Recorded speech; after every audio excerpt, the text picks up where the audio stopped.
I'm never sure where things belong. In many situations, this poses a problem. And the situations are indeed many, given the amount of things that must be placed in their respective homes, nooks, crannies. For example, a person may be handed a dish by another who has just finished drying it in a stranger's kitchen, say while a raucous party is in full swing, and like a dog with a well-established, powerful nose, will place it in the correct cabinet. Not me. I'm as likely to walk that dry dish into a bedroom on the second floor where the hostess is engaged in an indisputable act of infidelity with a person I'm going to assume is unknown to her until fairly recently, since she is requesting intimate acts of offering from him that he seems ill acquainted with. She gives him lively little instructions that don't sound as if they are entirely in English, but mostly do. Such as her oft-repeated phrase, "my toe, my toe," which she almost shrieks as if she had stubbed those toes of hers. Her toes are not visible on account of her green, high-top Converse sneakers, which are a fantastic touch. Perhaps she keeps them deliberately out of sight while referencing them so forcefully for a reason. It may be no accident that what she keeps encased in hipster footwear, while more or less everything else is out in the open, is her way of challenging her lover of the moment into locking the code of her deeper desire. And while all this is interesting enough, I am still stuck with the question of where to put the dish. You see the problem?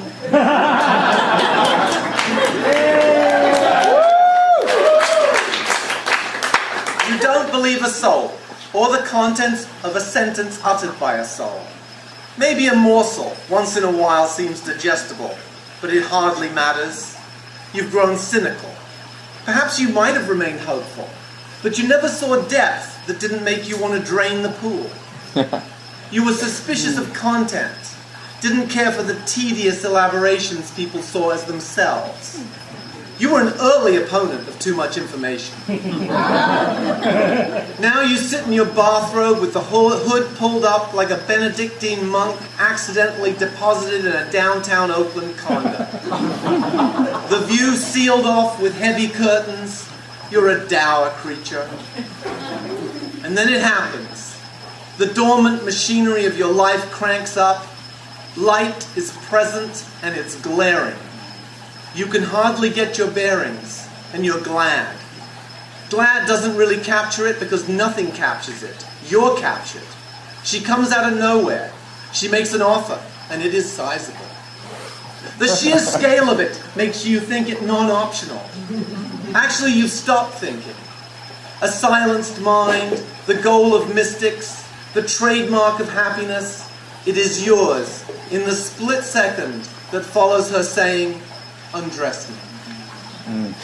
You don't know her, because once you know someone, once their content is spilling into your life like 4 rooms full of unpacked boxes, do they ever say "undress me" in that tone of voice? And then, quite bizarrely, as a few mental faculties start to trickle back into consciousness, you realize that you do in fact know her, kind of. Your friend Toby introduced you to her long ago. How long ago? You've forgotten. It wouldn't help to remember. How will memory help now? What would a remembered detail offer you? But one comes anyway. She had a clammy handshake. Which is funny to think about. Not that you know why it's funny. You don't know anything. You're shaking. Toby probably said, "This is my wife Sylvia." He probably had a proud look. Toby had too many proud looks for his own good. Perhaps they tired her out. Who knows what tired her out? Right now she's wide awake. "What are you waiting for?" Sylvia says. "Where are you? Whose room are you in? Is this a hotel? How did you get here? You think she drove? You're probably right. She's got the wheel, that's for sure. Did you tie up loose ends before coming? Isn't that what dragged you down in the first place? Loose ends? The firing squad of ongoing tasks? The life of an actual adult? How about your mother? Did you forget about her? Your last parent left on this earth? Did she escape your notice? What kind of son are you? Convenient putting your mother out of mind, setting her aside, while you do what exactly? Start with my blouse, Sylvia says. It's a vintage blouse, light blue, almost prim. It has buttons. It seems contradictory. Her so open, provocative, sexy, and the Victorian flavor of her blouse creeping in from another time, reminding you things have not always been this way. You are not in a Jane Austen novel, are you? I don't suppose you've forgotten the name of your mother's favorite author. Are you going to lift your shaky hands to those buttons? Will you find a graceful path to Sylvia's breasts? This is a task you don't mind embarking on, I'm guessing. Something you can handle, something to get you out of the house. Your mother managed the house, raised you kids, worked damn hard too.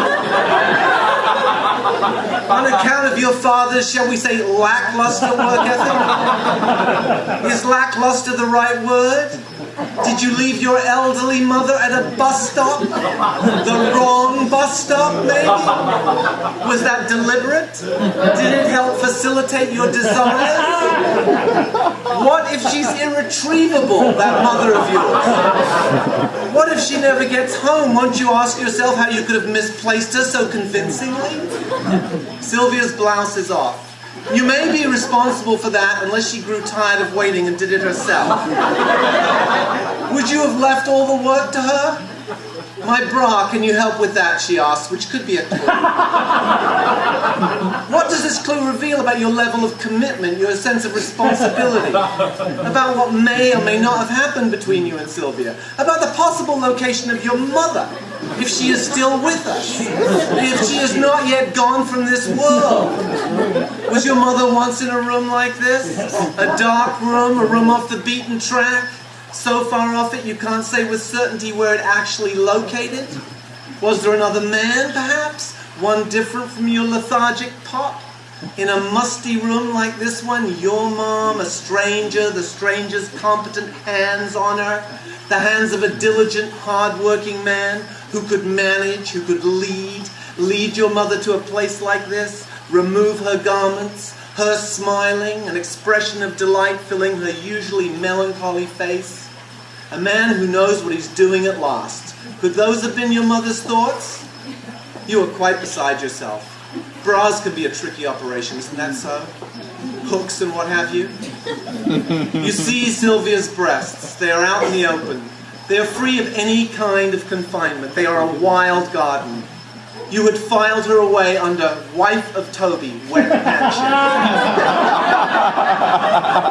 And now this same woman brings you to life. Did you help? Have you really helped anyone? Did you put your shoulder to the wheel in this particular case? Did you do your fair share? Is that how Sylvia's breasts came out? As a result of your good efforts? Will there be a funeral for your mother if the worst comes to pass? Of course there will be a funeral if they can find her. To bury her, that is. She will have to be tracked down first. Even a dead person must be discovered and returned in order to be laid to rest. You know that.